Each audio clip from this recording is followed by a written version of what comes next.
Doncs avui l'alcalde de Callús, Joan Badia, que va denunciar la Guàrdia Civil per lesions l'1 d'octubre, avui ha anat als jutjats, però no com a víctima, sinó com a acusat d'un delicte de desobediència. La versió dels fets és molt diferent, però la Guàrdia Civil, en la versió dels fets que ha presentat davant de la jutgessa, diu que, de fet, el que va passar és que l'alcalde va ensopegar i que es va resistir a l'actuació de la Guàrdia Civil.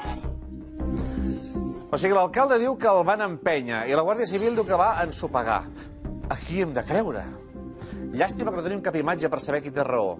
Ah, espera, diuen que sí, que la tenim en 4 angles diferents.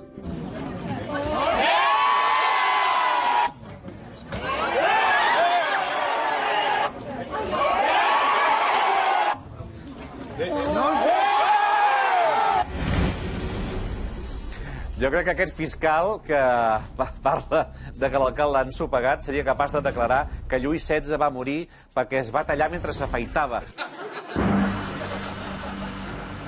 Amb la guillotina. Des d'aquí recomanem a l'alcalde de Callús que la propera vegada que hagi de trobar-se amb la policia hi vagi acompanyat de Sandro Rey.